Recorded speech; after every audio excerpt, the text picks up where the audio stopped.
Hello. This is to be a movie about flying, one of my very favorite subjects.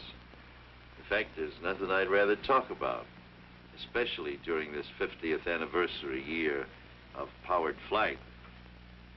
Of course, I like to talk about radio and television, too. They've been mighty good to this country, boy. This is the way I make my living. But what makes that living worthwhile is to get out there in the wild blue yonder in a good airplane with the whole universe waiting for me. Not just because it's a thrill, although it certainly is that, but because I like to think that aviation, as far as it has advanced, and it certainly has come a long way, is still very young. Oh, we've come a long way since the days when my good friend, the ace of aces, Captain Eddie Rickenbacker, used to fly around in France in those Spads. The Dean of Aviation. Just think, he's been flying for nearly 40 years. Why, it's only 50 years since the Wright brothers. You know, they call me one of the old-timers in aviation, but I didn't begin to fly in earnest until 1929. Gosh, that's almost 25 years ago now, isn't it? But you know, I've done more flying in the last 3 years than I did in the first 22. Here, let me show you. I have been commissioned in the Naval Reserve since 1939, but because of an old injury to my legs, the Bureau of Medicine and Surgery wouldn't clear me for military airplane flying until 1950. So it was in 1950, in September, that I got my Navy wings at Pensacola, the happiest day of my life. Since that time, I have qualified as a carrier pilot, as a jet pilot, as a helicopter pilot, and here is the coveted Navy green ticket, the highest instrument rating given to Navy pilots.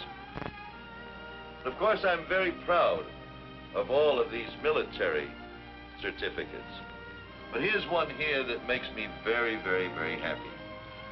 This is the certificate that Captain Eddie Rickenbacker gave me recently, making me an honorary captain in Eastern Airlines. As I was saying, planes have come a long way in the last 50 years. Here's one very much like the one that the Wright brothers used. Used to make 40 to 50 miles an hour. There's still one or two of these around, too.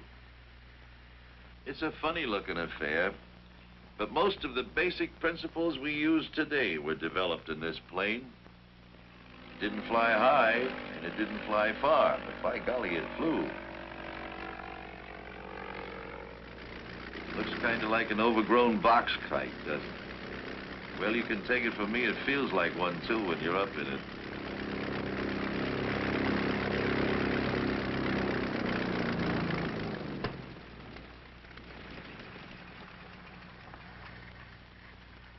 You've heard the expression, flying by the seat of your pants? Well, this is where it came from. Sitting in this old bucket seat right here.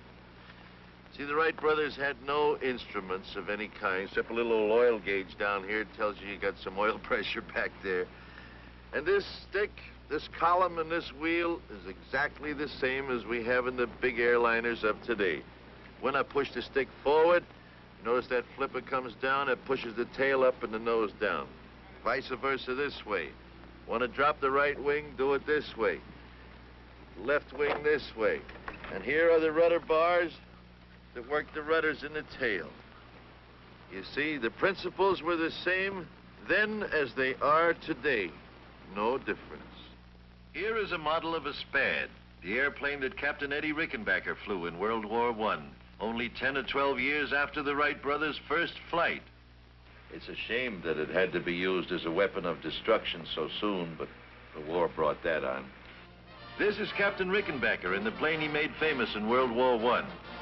These old films show the dashing young skipper of the 94th Squadron leading his boys into a dogfight. The hat and the ring insignia was always present when the fighting was thickest. The wild blue yonder was really wild in those days, when there was just so much wood and canvas between you and the enemy, between you and the ground. Down in flames was the rule rather than the exception. They had no protection. They had no parachutes.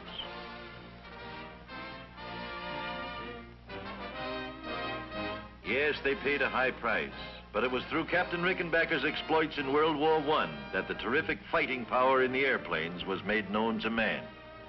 This little Spad carried a very powerful engine for those days and often flew up to 135 miles an hour straight down.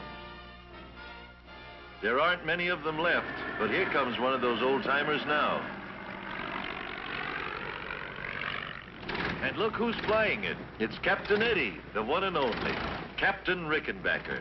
Hey, wait a minute. I want to get in this scene myself. Yeah, Captain Eddie. How's it feel to be at the controls of this old baby again? Well, frankly, it brings back a lot of memories, Arthur. Some good, some not so good, but maybe we had to do it regardless. You know, many a morning I used to sit around up there at 20,000 feet with the sun at my back waiting for the enemy Fokkers to come around. 20,000 feet in that open cockpit? Right. Nowadays, we got heated and pressurized cabins. Didn't you get cold? Oh, how? It sure was. In fact, we had to come down to thaw out. You know, it gets so cold up there. Yes, Arthur, it's a wonderful little ship, in spite of the fact that it's made up of wood and wires and struts and slack and tape, and pulled together with all of these wonderful combination of gadgets. The fact of the matter is, the only metal in it, the engine and the machine guns, yes, quite a change. And in 30 years, too. True, and on the other hand, when you take a look at the beautiful super constellation, all metal. One end to the other, aluminum, steel, brass, copper, in fact, every kind of metal known to science is involved in its structure. Just take a look at that super constellation, folks. 114 feet long, with a wingspan of 123 feet. 4 of the latest compounded engines of 3,250 horsepower each. Do you realize how much power that is? Why, each engine has more power than a locomotive. This plane can fly up to around 400 miles an hour. And we are going to take a ride in it. Let's hear what Captain Eddie is saying. Arthur, one of those wheels weighs almost as much as a Spad. By the way, here comes your crew. Oh, hello, Dick. Hi, Dickie boy. Hiya, Captain. How are you? Hello, you. Hello, Captain. Nice to see you. Hello, Captain. Arthur, we're due out of here 2 o'clock. Just 1 hour from now. I'm ready. Well, as long as you fellas are going to do the flying, I might as well go on. Have a good trip. So long, Okay. guys. Thank you, So Captain. long. What a guy. Well, now we're going to take you on a regularly scheduled flight from New York to Miami. Only this time, you're coming up in the cockpit with us. And we're going to show you what goes on behind the scenes. Well, Hugh, how are we fixed? Okay, sir. I'll see you on board. Good. Now, folks, I want you to meet my co-captain for today's trip. This is Captain Dick Merrill. Over 25 years with Eastern Airlines. One of the grandest guys and one of the best pilots who ever lived. I'm sure you know of his exploits as well as I do. To name one, he was the first pilot to fly a commercial flight across the Atlantic and return. What do you say, Captain? I say, Captain, let's check in at crew scheduling and then go look at the weather. Aye, sir, we'll do it.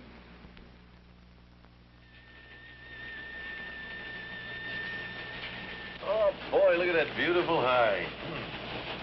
Yeah, but look at this front back here. See, how fast is that front moving? About 25 miles per hour to the east, Captain. Here's the latest map.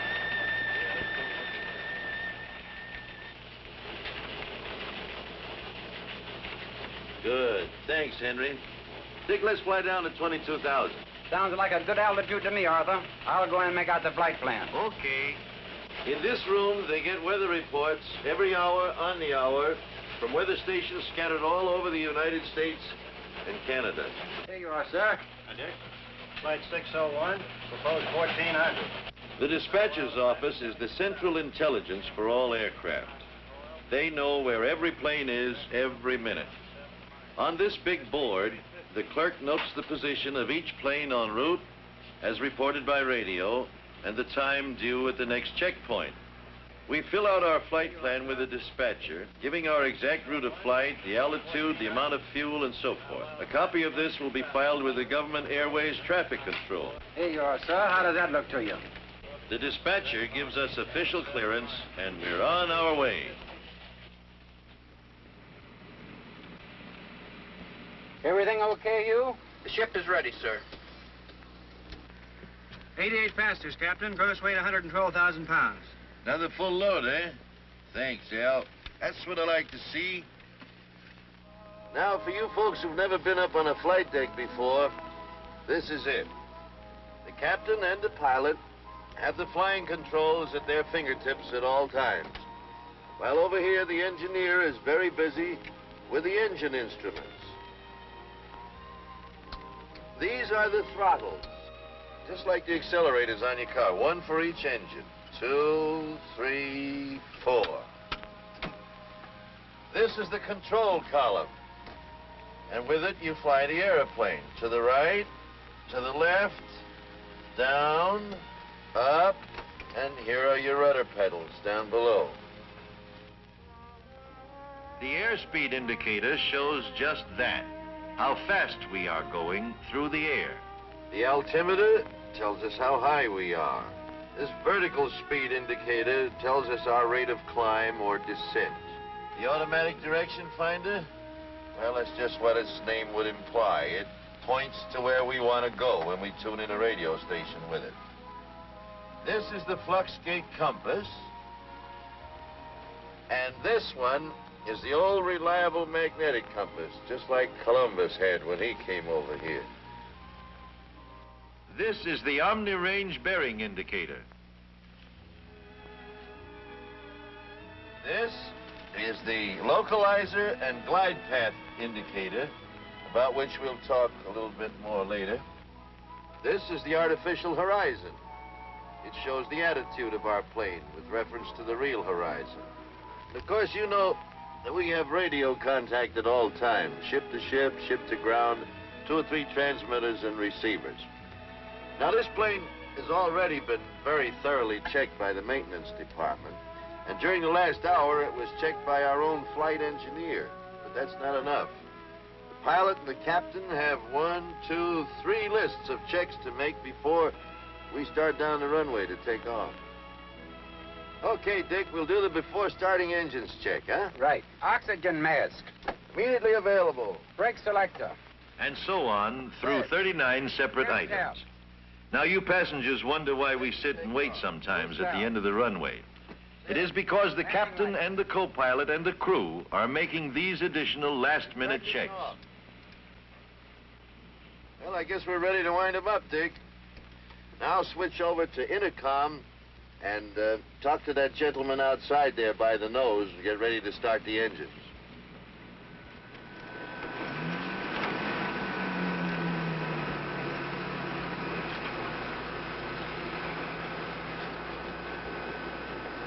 Ground to cockpit. Clear to start. Ready to start.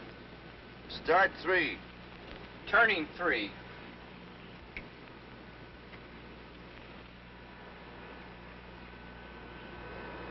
Contact 3.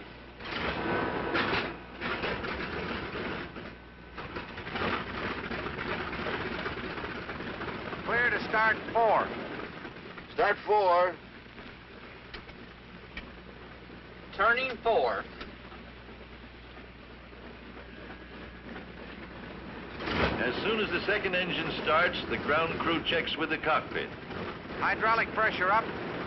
Now the safety pins can be removed from the 3 landing wheels. Otherwise, they could not be retracted when the plane is in the air. Clear to start 2. The same routine is followed for each engine. Clear to start 1.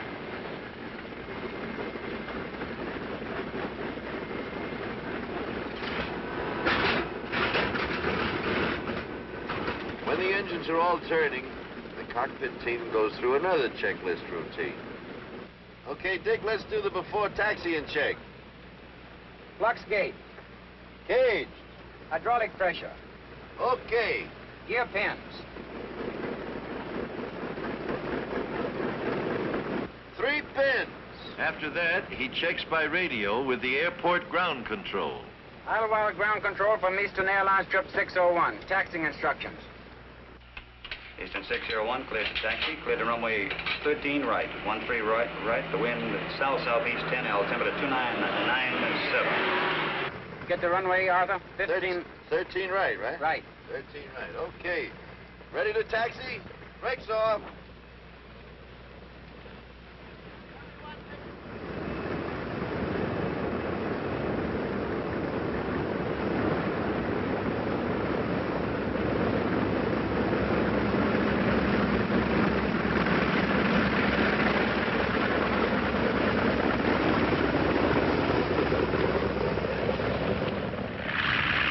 Ground control having given us permission, we taxi over to the warm-up block. You notice they told us which runway to use and the wind direction.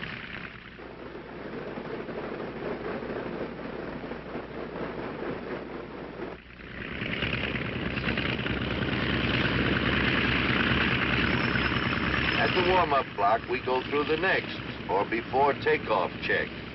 Trim tabs. Set. Flight instruments.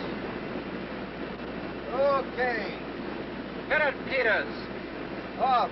Mixtures. 11 items are checked this time.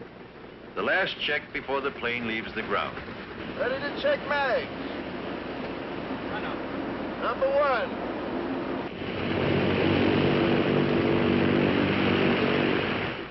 Left. Move. Right. Move. Number 4. And so on until all 4 engines have been run up and checked. We are now ready for takeoff clearance. Idlewild ground control from Eastern 601. Ready for clearance. Roger, Eastern 601, cleared for takeoff. All right, brakes off.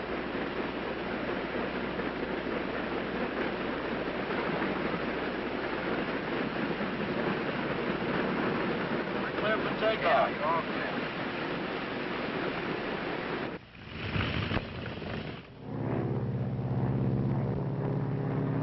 Here we go. Ready for takeoff.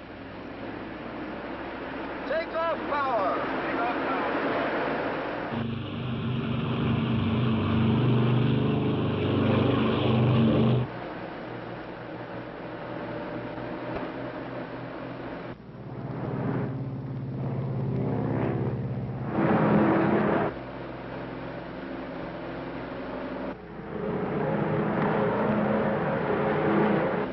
Gear up.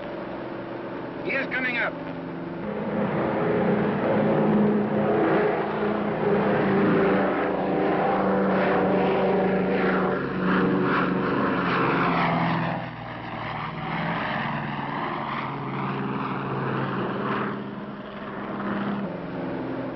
There you are. See how easily she wanted to get off? Big as this Super Connie is, she wants to fly right on off of there.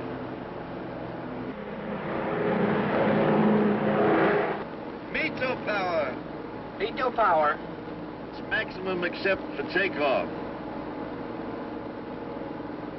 Flaps up. Flaps coming up. Flaps are extensions of the wing area used to give more lift during the slower speeds of takeoffs and landings.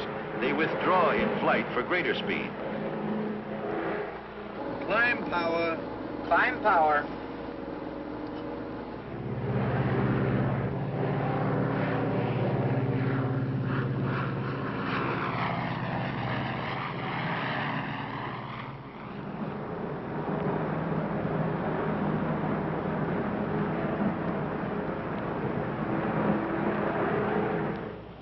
Did you care for magazines, sir? Costume mechanic? Okay, we finish our climb check. Now it's time for a Chesterfield. Dick. I don't smoke, Arthur. Hugh. Okay, thanks. You get down on the deck, you buy 'em by the carton, see? Indubitably. What? Yes, sir. I thought you wouldn't wrap your tongue around that one twice. Building up his pod.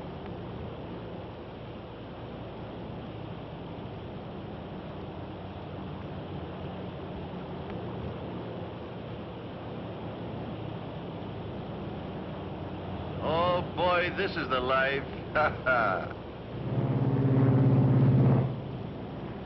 Hey, there goes that northbound Silver Falcon. That's one of Eastern Airlines' wonderful twin-engine planes. The new type that has superseded the beloved old DC-3. It's the most advanced twin-engine commercial plane in the air today. She carries 40 people at a cruising speed of around 300 miles an hour. One of the most comfortable airplanes you could ever ride in. Eastern uses them to pick up passengers from intermediate points to connect with these big super connies. It's a wonderful airplane, that Silver Falcon.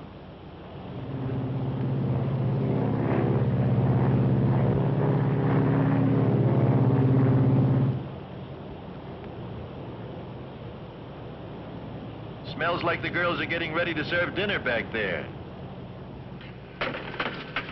Gwen, the water's hot for tea if anyone cares for anything. Thank you, Al.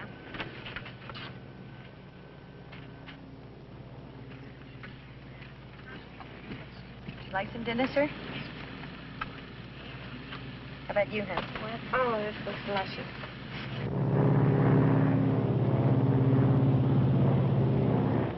Okay, let's level off here. Cruise power. Cruise power. Now, people often ask me, I can figure out how you do this in good weather and over land, but how do you navigate when you're up over the clouds and over the ocean? Well, honestly, it's so simple, I hate to tell you. Well, for direction, we have the compass, the automatic direction finder, and the Omni range receiver. Let me show you how that works. Dick, take over for a minute, will you? Look, let me show you how it works.